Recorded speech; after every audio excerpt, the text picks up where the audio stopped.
I've been trying to read it no script for about an hour and it wasn't working. I'm sorry, don't take too many points off. But this is the War of Currents speech. Without the War of Currents, modern technology would be nowhere near where it is now. But through it, Thomas Edison and Nikola Tesla competed to thrust society into a position to create. This story has fascinated me for as long as I can remember. I've studied nearly everything there is to know about this tale, and I can only hope you enjoy it as much as I do. The war of currents between Nikola Tesla's alternating current and Thomas Edison's direct current follows the intense battle of two businessmen competing to determine the future of electrical history. Starting from how the war of currents came about, the victor of the battle, and then ending with the aftermath, I hope to enthrall you in this story. To understand this topic, let's start from the beginning. Tesla started without much of any support compared to Edison, who already had an established company and had also already invented direct current, a one-flow electrical system. In turn, Tesla, who had just came up with alternating current, began working with Edison to pitch him alternating current, a two-flow electrical system. When Tesla finally got the opportunity to present his idea to Edison, Edison said it had no future. Later, Tesla decided to leave and start his own business due to unfair treatment from Thomas Edison. A while after that, Tesla began a company with financial support from Alfred Brown and Charles Peck, where he finally patented his AC alternating current, which gained him some notoriety and attention from a great mind who would help him greatly, George Westinghouse. When newspapers began to come out about how Edison had serious competition, he began a smear campaign against AC and Westinghouse because Edison realized AC was much more profitable than his product, direct current. Tesla promises to give Westinghouse his patents if he would help AC become way bigger.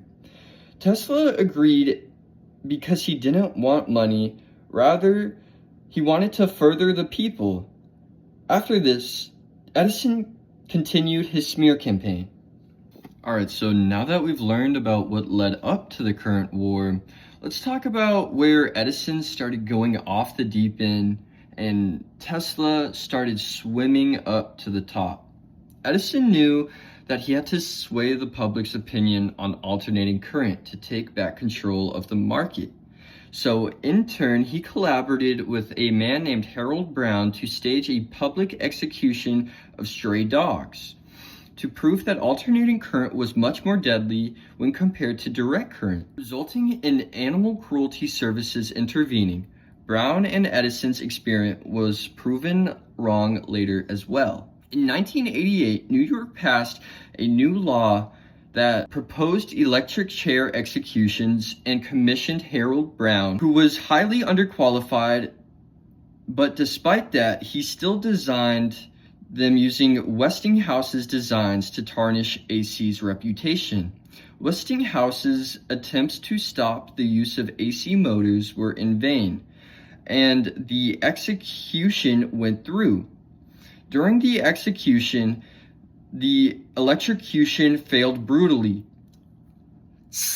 charring the man's body but leaving him alive. Ultimately, this did somewhat help alternating current, seeing as how what people were told was considered the lethal dosage.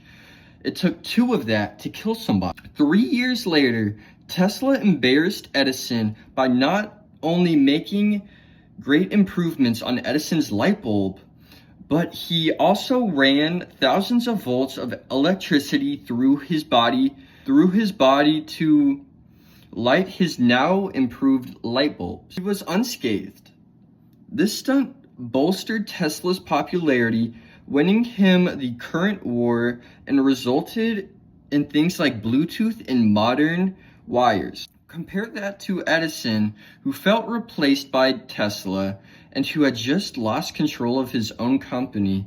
Then on top of that, he lost the war of currents. We now know how Nikola Tesla was crowned the victor of currents, but what did the aftermath of that war look like? Nikola Tesla continued to dominate the market, revolutionizing electricity and created a way to harness Niagara Falls to provide electricity for the city of Buffalo through a hydroelectric power plant. People called this act magical and heralded Nikola Tesla as the greatest electrician the world has ever seen. Edison did not give up after his dismal defeat. Rather, he prospered. He improved the motion picture and he showcased that when he used his invention. Despite this odd habit, by supplying the Navy batteries, Edison became one of the richest men and earned what is in today's money $3 trillion. Tesla, on the other hand, after the hype had died down, quickly began to lose money due to unwise business decisions and a loss in his patents, resulting in him becoming bankrupt and nearly penniless. Tesla continued inventing without much success. It wasn't that his products were bad, rather, they were just ahead of their time. Around this time, he also made a device that could create artificial earthquakes, and he said that he could split the earth with that. I don't know what that was about. Tesla was given many more chances to make and do great things, but many of them simply were underfunded or didn't pan out.